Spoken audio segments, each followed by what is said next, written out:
So student, experiment number 5 is also a content based experiment, and in which you can detect the functional group test.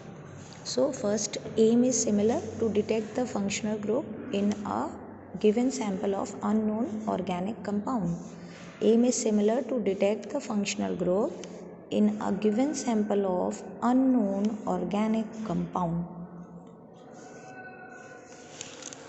Aim is similar, just like third and fourth, or like that.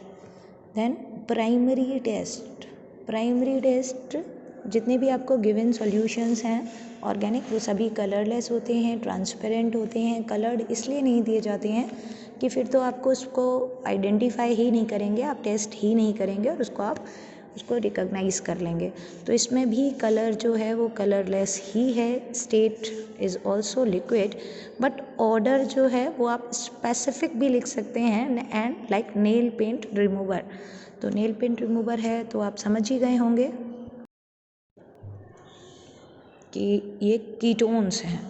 उसके बाद solubility in water, aldehyde and ketones are water soluble compounds, तो यहाँ पर water soluble.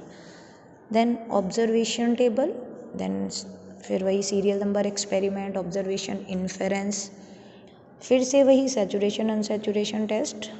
Saturation unsaturation test में bromine water test, इसमें पहले भी discuss किया है कि ब्रोमीन वाटर हमारी लैब्स में इजीली अवेलेबल होता है, इसलिए हम ब्रोमीन वाटर टेस्ट ही करते हैं। बट एग्जामिनर आपसे बेयर्स रिएजेंट टेस्ट भी पूछ सकता है, तो ब्रोमीन वाटर टेस्ट से ही, जैसे बेयर्स टेस्ट है उसमें भी जो कलर होता है वो डीकलराइज अगर हो रहा है तो अनसैचुरेशन टेस्ट है, और अगर कलर परसिस्ट कर रहा है तो वो सैचुरेशन टेस्ट है।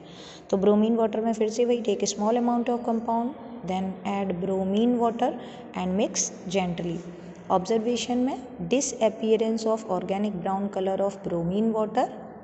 अब disappearance of orange brown colour है, डिसअपीयरेंस मतलब जो ब्रोमीन वाटर का अपना कलर था वो चेंज हो गया है। तो अब इन्फेरेंस में अनसैचुरेशन में बी प्रेजेंट। कल भी इससे प्रीवियस वाले प्रैक्टिकल में आपको डिस्कस किया था कि अनसैचुरेशन जो है वो बिलोंग करता है कार्बन कार्बन डबल बॉन्ड और ट्रिपल बॉन्ड को, यानी कि multiple bond between carbon and, लेकिन डीकलराइजेशन भी अनसैचुरेशन को ही बताता है। इसलिए इसमें क्योंकि कार्बन डबल बॉन्ड ऑक्सीजन होता है, due to presence of pi electron की प्रेजेंस की वजह से ये अनसैचुरेशन टेस्ट देता है। उसके बाद फिर है हम लोगों का नेक्स्ट, फिर B part, functional group detection test. Functional group detection test. अब फंक्शनल ग्रुप डिटेक्शन टेस्ट में इसमें फर्स्ट जो आपका है वो है मेटा डायनाइट्रो बेंजीन टेस्ट।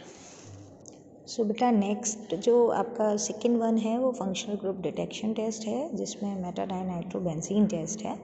तो मेटा डायनाइट्रो बेंजीन क्या होता है? मेटा डायनाइट्रो बेंजीन में इसका स्ट्रक्चर जो है आपको पता होगा कि इसमें 1, 3 फर्स्ट और थर्ड पोजीशन पर नाइट्रो ग्रुप लगे होते हैं इन बेंजीन रिंग। तो मेटा डायनाइट्रो बेंजीन को हम लोग और क्या बोलते हैं? इसको हम लोग बोलते हैं 1,3 डायनाइट्रो बेंजीन भी बोलते हैं। मेटा पोजीशन जो है वो 1 के रिस्पेक्ट में थर्ड पोजीशन होती है, और डायनाइट्रो मतलब कि जो इसमें डायरेक्टिव ग्रुप है वो भी नाइट्रो ग्रुप है, और जो मेटा पोजीशन पर ग्रुप लगा हुआ है वो भी आपका नाइट्रो ग्रुप है। तो मेटा डायनाइट्रो बेंजीन जो हैं वो आपके लैब में क्रिस्टल्स फॉर्म में होते हैं, लाइट येलो कलर के क्रिस्टल्स होते हैं। तो अगर इसका टेस्ट करते हैं तो वही आपको लिखना है, take small amount of compound plus powdered meta dinitro benzene. Powdered form में इसलिए क्योंकि ये क्रिस्टल्स होते हैं, तो इनको पहले पाउडर्ड फॉर्म में चेंज किया जाता है। फिर उसके बाद फिर उसमें जब आपने कंपाउंड लिया है और मेटा डायनाइट्रो बेंजीन है, तो एक आपका क्या है, सॉलिड है, एक लिक्विड है, तो उसको हम लोग क्या करते हैं, शेक करते हैं, उसको मिक्स करते हैं। फिर उसमें 1-2 drop, hardly 1-2 drop dilute NaOH solution add करते हैं। जैसे ही आप उसको बेसिक मीडियम प्रोवाइड करते हो, जो सॉल्यूशन का कलर होता है वो चेंज हो जाता है वायलेट कलर में। ठीक। वॉयलेट कलर में इसलिए हो जाता है क्योंकि जो ये अल्काइल यानी कि जो कार्बोनाइल ग्रुप है, कीटोनिक ग्रुप जो है वो भी बेंजीन के साथ अटैच्ड हो जाता है। ठीक है। उसके बाद है कि ऑब्जर्वेशन में आपने कहा क्या हुआ, वॉयलेट कलर अपीयर हो गया, तो इन्फ्रेंस में कीटोनिक ग्रुप कन्फर्म। ये आपका फर्स्ट प्रैक्टिकल हो गया मेटा डाइनाइट्रोबेंजीन टेस्ट। ठीक है। उसके बाद दूसरा टेस्ट है इसमें sodium nitroprusside test. Sodium nitroprusside में और मेटा डाइनाइट्रोबेंजीन में बिल्कुल एक जैसा ही आपको प्रैक्टिकल करना है, बस फ़र्क क्या होता है, रिएजेंट का थोड़ा सा प्रोसेस का चेंज होता है।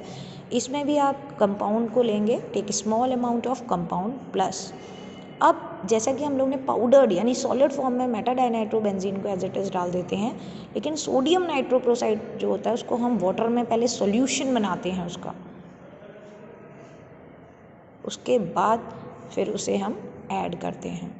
जबकि मेटा डाइनाइट्रोबेंजीन क्या था, वो सॉलिड में ही आप ऐड कर देते हैं पाउडर फॉर्म में, लेकिन इसमें सोडियम नाइट्रोप्रोसाइड को पहले एक सेपरेट आप लेते हैं टेस्ट ट्यूब, उसमें आप उसका सॉल्यूशन प्रिपेयर करते हैं, उसके बाद ही इसको ऐड करते हैं।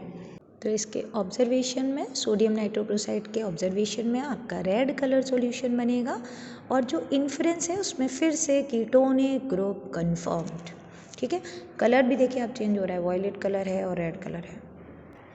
इसके बाद है बेटा आप लोगों का result, as it is given organic compound contains ketonic group, और उसके बाद CO उसका कार्बोनाइल ग्रुप का भी फार्मूला होता है, इसलिए पहले आप CO दिखाएंगे कि ये कीटोनिक ग्रुप है, उसके बाद जनरल फार्मूला ज़रूर लिखेंगे कि RrCO। यहाँ पर एक वाइवा क्वेश्चन होता है कि ये जो 2 R आपको दिए हुए हैं अल्काइल ग्रुप, इनमें आप सिंपल कीटोन जो होता है उसमें दोनों R और R डैश जिसको आप कहते हैं, R और R डैश जो हैं वो एक ही होते हैं तो वो सिंपल कीटोन होता है, और अगर दोनों अलग होते हैं तो वो मिक्स्ड कीटोन हो जाता है। और अगर सिंपलेस्ट कीटोन की बात करते हैं, ये भी पूछा जाता है, सिंपलेस्ट कीटोन इज़ एसीटोन। ये वो छोटे छोटे क्वेश्चंस हैं जो एग्जामिनर वाइवा में पूछता है, एट दैट टाइम आप बहुत ज़्यादा पढ़कर आते हैं, बट ये छोटे छोटे क्वेश्चंस जो हैं वो उस टाइम आप नहीं बता पाते हैं। ठीक है। तो ये आपका पूरा हो गया है कीटोनिक ग्रुप का टेस्ट।